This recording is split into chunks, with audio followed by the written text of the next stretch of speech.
It was 2 in the morning at the Skylark Diner, a grease-stained establishment clinging to the edge of the industrial district like a barnacle on a rusting hull. The air inside usually smelled of burnt bacon and floor wax, but tonight, the atmosphere had shifted. The air grew heavy, charged with the static electricity of violence, the moment the black SUVs pulled up to the curb. Their headlights cut through the gloom like searchlights in a prison yard, illuminating the rain that fell in sheets against the plate glass windows. Inside, Ash stood behind the counter, her hands moving with practiced, robotic efficiency as she dried a stack of ceramic plates. She was 26, with skin that glowed like polished obsidian under the harsh fluorescent buzzing overhead, and she wore the light blue uniform of the Skylark with a dignity that seemed to contradict the stains on her white apron. She wasn't just a waitress. She was a fixture, a ghost in the machine of the night shift. When the door chimed, it wasn't a welcome sound. It was a warning. 3 men entered first, their suits tailored to hide the bulges of holsters, their eyes scanning the room with the predatory boredom of wolves entering a sheep pen. They secured the corners, their presence driving the few remaining truck drivers to hastily drop cash on their tables and scurry out into the storm. Then he walked in, Dae-hyun, the prince of the Park Syndicate. He was devastatingly handsome, with high cheekbones that looked like they could cut glass and hair slicked back with severe precision, but his eyes were dead things, voids that swallowed the light. He wore a charcoal suit that cost more than the diner itself, and he moved with the languid confidence of a man who knows that no one in the room would dare to breathe without his permission. He didn't look at the menu. He didn't look at his guards. He looked straight at Ash, his gaze stripping away the context of the diner and reducing her to an object of mild curiosity. He slid into the center booth, the red vinyl squeaking in protest, and snapped his fingers. It was a sharp, dismissive sound that echoed like a gunshot in the silent room. "Coffee," he said, his voice a low baritone that vibrated through the countertop. "Black. And try not to spill it, sweetheart." Ash didn't flinch. A lesser woman would have trembled. A smarter woman would have run. But Ash simply set down the towel, her movements deliberate and slow, refusing to grant him the satisfaction of a reaction. She could feel the eyes of his henchmen boring into her back, a physical weight of threat and lechery, but her heartbeat remained steady, a rhythmic war drum in her chest. As she walked toward the brewing station, she wasn't thinking about the danger. She was thinking about the irony. He called her sweetheart because he saw a waitress. If he looked closer, he would have seen the scar hidden beneath her collar, a souvenir from a life he thought he had extinguished years ago. She grabbed the pot, the glass hot against her palm, and turned. The walk to table 4 felt like crossing a minefield.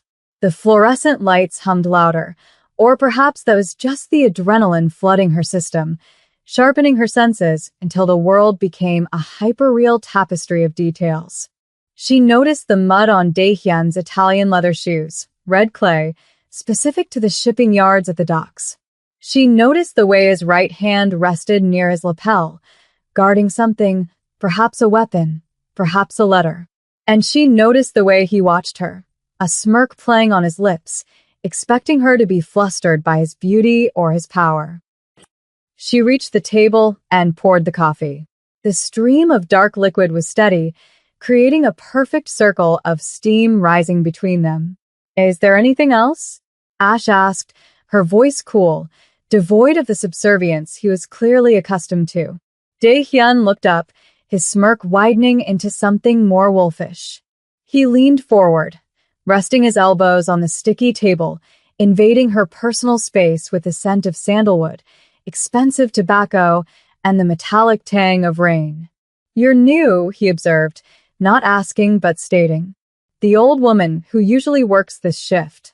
She knew better than to make eye contact. He reached out, his fingers brushing against her hand as she held the pot. His skin was cold, contrasting with the heat of the coffee. "You have steady hands for a girl working the graveyard shift in this part of town. Most people shake when I walk in. Why aren't you shaking?" The question hung in the air, a challenge wrapped in velvet. His henchman chuckled, a low, sycophantic sound from the booth behind him. One of them, a brute named June with a neck as thick as a tree trunk, called out, "Maybe she doesn't know who you are, boss. Maybe she needs a lesson in local politics." Dae-hyun didn't look away from Ash's face. He was searching for fear, for that flicker of panic that fueled his ego. But all he found was a placid lake, dark and deep, reflecting his own arrogance back at him. "I know who you are," Ash said, pulling her hand away slowly, breaking his contact. "And I know that even kings bleed if they step on glass." The silence that followed her words was absolute. It wasn't the silence of an empty room. It was the silence of a held breath before the plunge. The humor vanished from Dae-hyun's face instantly, replaced by a razor-sharp focus. His pupils dilated. The air in the diner seemed to drop 10 degrees. He wasn't used to defiance, certainly not from the help, and certainly not from a woman in a polyester uniform. But Ash wasn't finished. As she placed the creamer on the table, something he hadn't asked for, she let her gaze drop to his wrist. Specifically to the platinum cufflinks glinting under the lights. They were shaped like intricate tigers, eyes set with tiny rubies. To anyone else, they were just gaudy jewelry. To Ash, they were a confession. They were the sigil of the inner circle, the mark of the men who had orchestrated the accident at the chemical plant 5 years ago. The accident that hadn't just killed workers, it had erased families to cover up a smuggling operation, including hers. She felt a phantom burning on her skin, the heat of that night, but she forced it down into the pit of her stomach, turning it into fuel. "Black coffee," Ash said, her voice dropping to a whisper that only he could hear. Just like the smoke over the Incheon warehouse in 2019. It took 3 days for the ash to settle. "Do you remember the smell, Mr. Park? Or were you too busy counting the insurance money?" The effect was immediate. Dae-hyun stiffened as if he had been electrocuted. His hand shot out, grabbing her wrist, not gently this time, but with a bruising grip that promised violence. The playful facade was gone. The monster was awake. "Who are you?" he hissed, his voice lethal. "Who sent you? Is it the Triad? The Russians?" He twisted her arm slightly, trying to force a wince, trying to regain the dominance he had lost in a single sentence. But Ash didn't pull away. She leaned into the pain, her face inches from his. This was the moment of the cold open, the twist realized. The hunter had stepped into the trap. "No one sent me," she replied, her eyes locking onto his with a terrifying intensity. "I'm just the loose end your father forgot to burn." June was out of his booth in a second, his chair clattering to the floor. "Boss," he shouted, hand reaching for the inside of his jacket. The other guard was already moving to lock the front door. Flipping the sign to "closed," the diner was no longer a place of business. It was a kill box. Dae-hyun held up a hand, stopping his men in their tracks, but his eyes never left Ash. He was dissecting her now, analyzing the threat.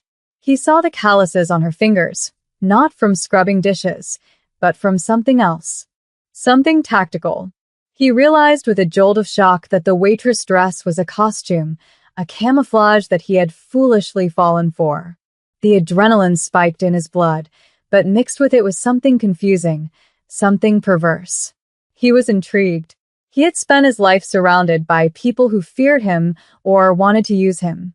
Here was a woman who looked at him with pure, unadulterated hatred, and she was beautiful in her rage.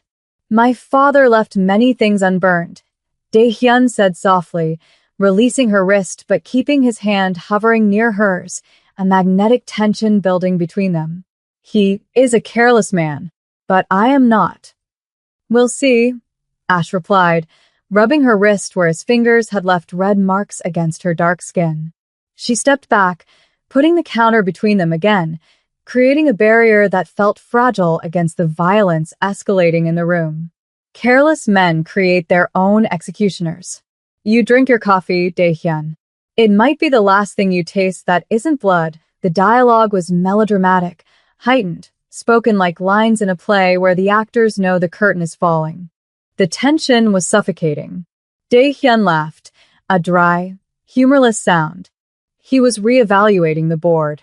He had come here for a quick stop before a meeting, and now he was in a standoff with a ghost from the syndicate's past. He signaled June to stand down, but to keep his weapon ready. "You have courage," Dae-hyun admitted, picking up the cup. "Or you have a death wish." Usually, they are the same thing. He took a sip, his eyes mocking her over the rim. "So, you know the family secrets. The dark history. What is your plan? To poison me? This coffee tastes fine." "I don't need poison," Ash said, her hand drifting beneath the counter, fingers brushing against the cold steel of the shotgun taped there. "I just need you to be exactly where you are," and then the world exploded. It wasn't Ash who fired. It wasn't Dae-hyun.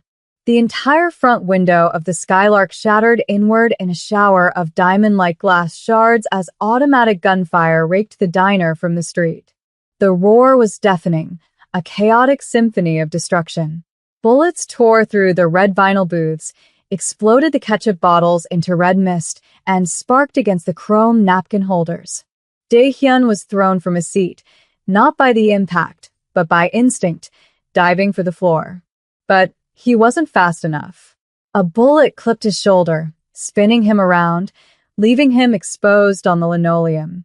June was down, screaming, clutching his leg. The assassins outside were professional, precise, and they were moving in to finish the job. Dae-hyun scrambled, his gun lost under the table, his eyes wide with the sudden realization of his own mortality. He looked up, expecting the final darkness.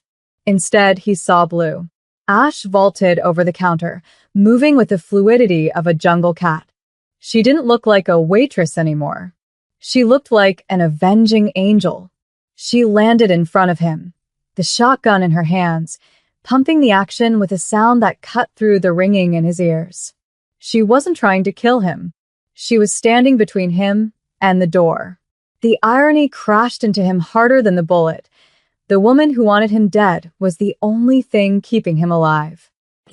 The deafening roar of the shotgun blast seemed to suck the oxygen right out of the room, replacing the smell of stale coffee with the acrid, metallic biting scent of cordite. Ash didn't hesitate.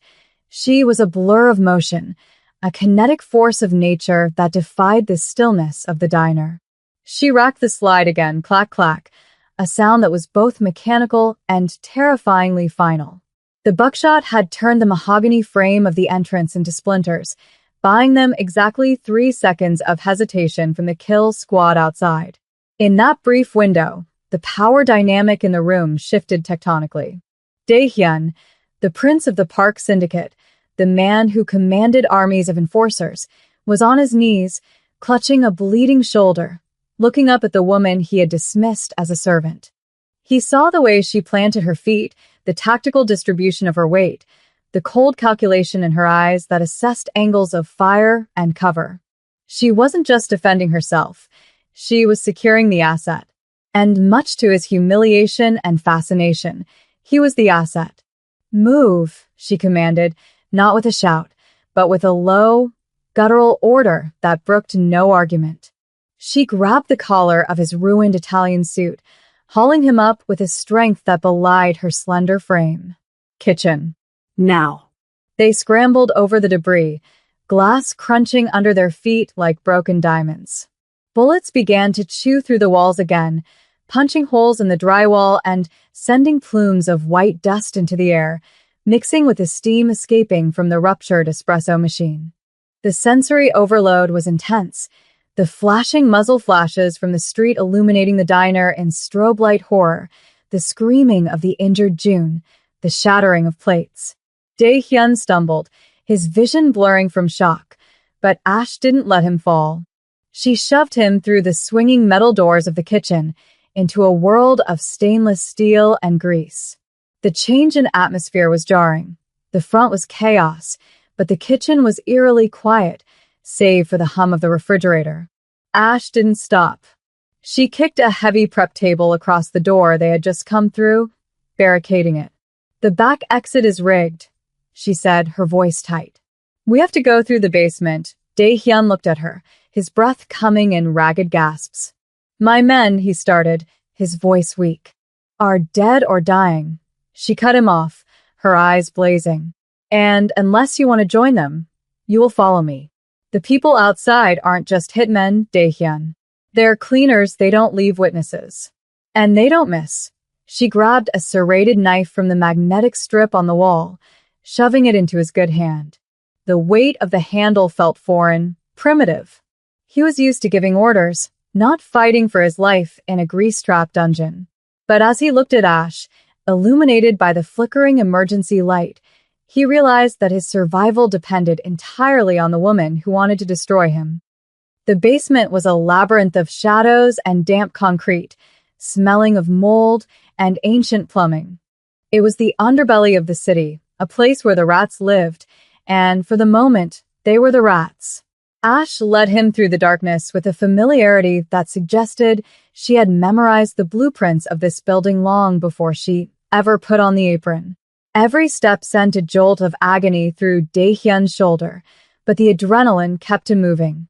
He watched her back, the way her muscles coiled and released, the way she checked corners with a shotgun barrel leading the way.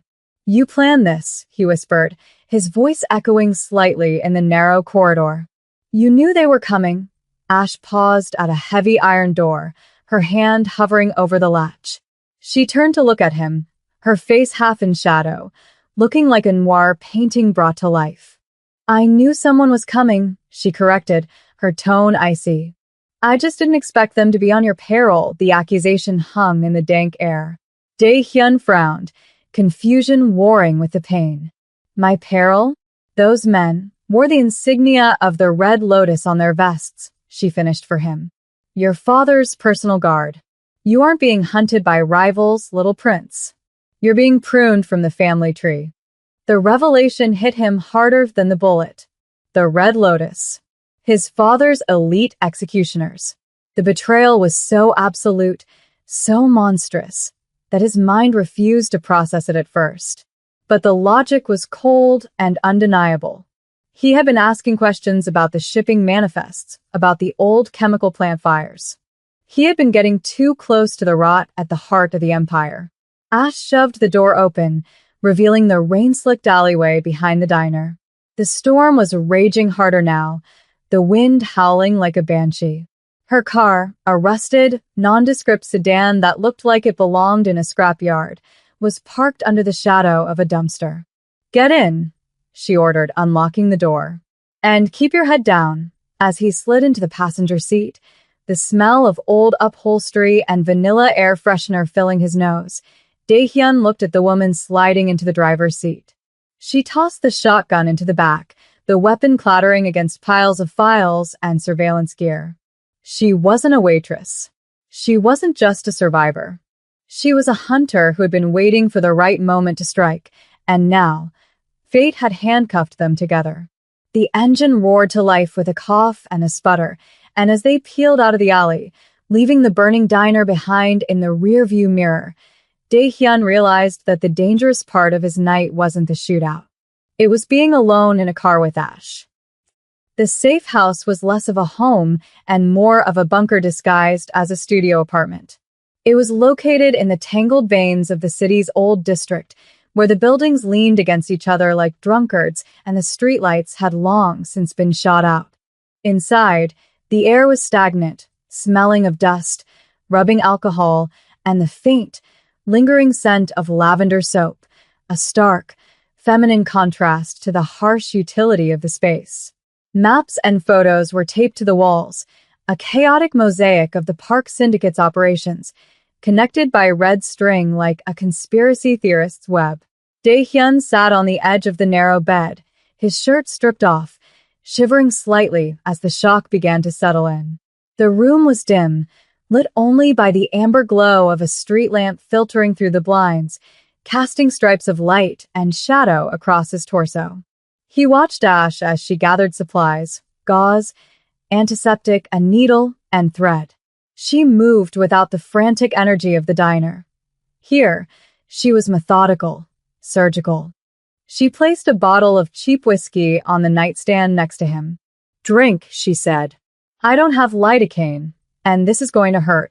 Dae-hyun took a long pull from the bottle, the liquid fire burning his throat, grounding him. He looked at the woman preparing to sew his flesh back together. "Why?" he asked, the word heavy in the quiet room. "You hate me. You hate my family. You could have let the Red Lotus finish the job.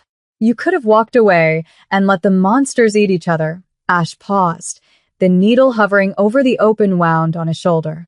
Her eyes met his, dark and unreadable, pools of ancient anger. "Because death is too easy for you," she whispered, leaning in close. He could feel her breath on his skin, cool against his feverish heat. "If you die, you become a martyr. A tragedy. Your father spins the story, uses your death to consolidate power. I don't want you dead, Dae-hyun. I want you to burn everything down."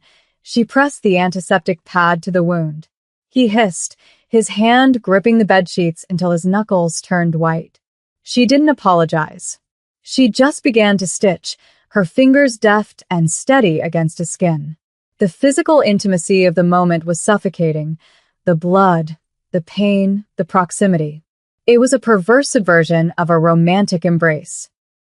"My father," Dae-hyun gritted out, the pain sharpening his mind. "He thinks I'm weak. He thinks I'm soft because I didn't want to expand into the human trafficking routes." He looked at the photos on the wall, seeing his own face in some of them, captured through a telephoto lens. "You've been watching me for a long time." Ash tied off the stitch and snipped the thread with her teeth, a gesture so raw it made his stomach flip. "I've been watching for 5 years, she said, tossing the bloody gauze into a metal bin. "I saw you at the funeral of the workers. I saw you trying to pay the families out of your own pocket, quietly, so the board wouldn't know." She stood up, wiping her hands on a rag. "That's why you're alive. Not because I forgive you, but because you have a conscience. It's a small, shriveled thing, buried under layers of silk and arrogance, but it's there." She walked to the window, peering out through the blinds. "We have until morning. The Red Lotus will sweep the city. If we stay here, we die.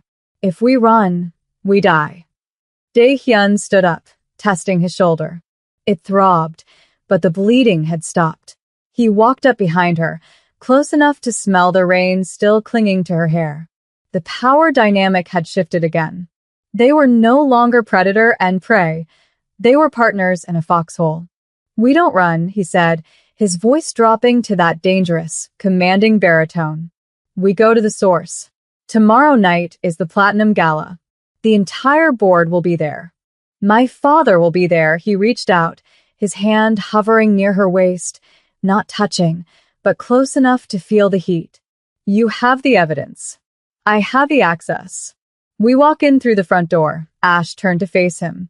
The tension in the room was electric, a volatile mix of hatred, respect, and something darker, more magnetic. "Suicide," she said flatly. "Vindication," he countered. "We expose them. We destroy the legacy." And then he paused, his eyes searching hers. "And then, if you still want to kill me, I won't stop you." Ash held his gaze for a long moment, the silence stretching taut like a piano wire. Finally, the corner of her mouth twitched up, not a smile, but a grimace of agreement. "Deal," she said. "But you carry your own gun this time." The preparation was a montage of cold steel and silk, a transformation that felt like armoring up for war. The next 24 hours were a blur of strategy and tension. Ash pulled a sleek, black evening gown from the back of her closet, a relic from a previous undercover life, while Dae-hyun called in the only favor he had left, a tailor who owed him his life, to bring a tuxedo to the safe house. The visual contrast was striking, the gritty, peeling wallpaper of the apartment serving as the backdrop for two people dressing for the most exclusive event of the year. Ash strapped a thigh holster beneath the high slit of the velvet dress, the cold metal of a compact pistol resting against her skin. She applied makeup not to beautify, but to mask, sharpening her features, turning her face into a weapon of distraction. Dae-hyun watched her, buttoning his crisp white shirt with his good hand. The injury slowed him down, forcing him to rely on her help for the cufflinks, the same tiger cufflinks he had worn in the diner. As she fastened them, her fingers brushing his wrists, the air between them grew heavy again. "You keep these?" she asked, her voice low. "Reminders," he replied, "of what I need to atone for." They arrived at the Platinum Gala in a stolen luxury sedan, blending in with the parade of limousines depositing the city's corrupt elite. The hotel ballroom was a cavern of opulence, crystal chandeliers dripping light, mountains of shrimp on ice, and the murmuring of billionaires trading lives like stocks. The air smelled of expensive perfume and moral decay. As they entered, heads turned. Not just because Dae-hyun was supposed to be missing or dead, but because of the woman on his arm. Ash was radiant, a dark star absorbing the light, moving with a regal grace that made the socialites look like amateurs. But beneath the glamour, they were coiled springs. "Smile," Dae-hyun whispered, his hand warm on the small of her back. "You're the love interest tonight, not the executioner." "I can be both," she murmured back, her eyes scanning the room, marking targets. She spotted the Red Lotus guards positioned at the exits, their earpieces the only giveaway in their tuxedos. They had walked into the lion's den, and the lions were hungry.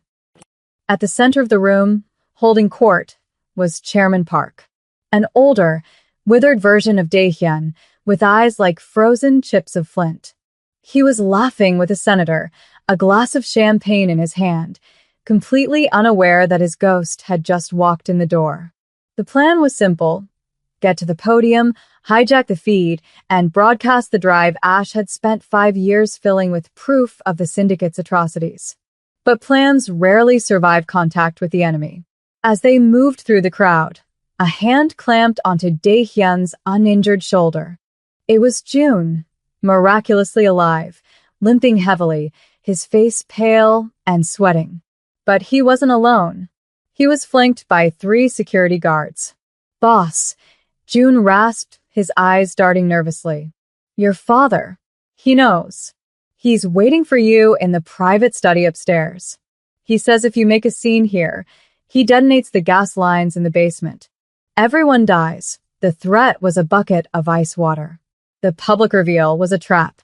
Ash stiffened, her hand drifting toward her thigh. Dae-hyun tightened his grip on her waist, stopping her. "He's bluffing," Dae-hyun said, though his heart hammered against his ribs. "He wouldn't destroy his own power base. He would if it meant stopping the leak," Ash whispered. "We have to split up. I'll take the basement. You take the father." It was the near-death experience set up. They had to separate to save the whole. Dae-hyun looked at her, realizing this might be the last time he saw her. "Don't die," he commanded. "I still owe you a drink," Ash smirked, slipping away into the crowd like smoke. "Make it a double." The climax exploded not with a bang, but with a voice. Dae-hyun kicked open the double doors to the private study, startling the chairman. The old man sat behind a massive oak desk, a pistol resting on the blotter. "You disappoint me, son," the chairman sighed, looking at Dae-hyun with profound weariness. Consorting with the help. Trying to grow a conscience, Dae-hyun didn't waste words. He walked forward, the barrel of his father's gun raising to meet him. "It wasn't a conscience, father," Dae-hyun said, his voice filling the room.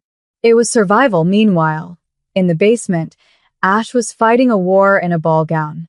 She had taken out 2 guards with efficient, brutal strikes, her dress torn, her heels discarded. She found the gas main, rigged with C4. A timer was ticking down. 30 seconds. She didn't have tools.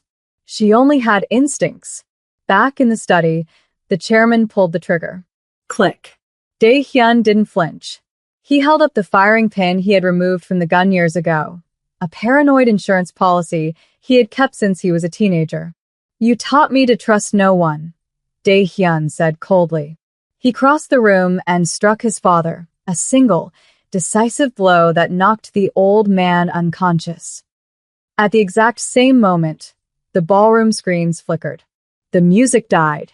Ash, having bypassed the bomb by cutting the power to the detonator receiver, had patched the drive directly into the hotel's server from the basement maintenance room. The giant screens above the stage, previously showing stock loops, suddenly displayed grainy footage of the chemical plant fire. Then documents. Bank transfers. Emails ordering the hits.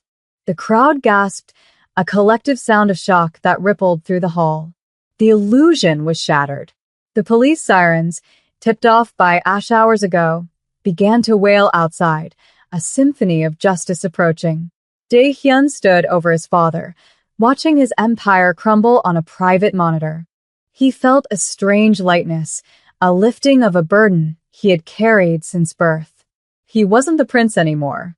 He was just a man. He turned and ran, not away from the police, but toward the basement. He found Ash sitting on a crate, breathless, smeared with grease, holding her shoes in her hand.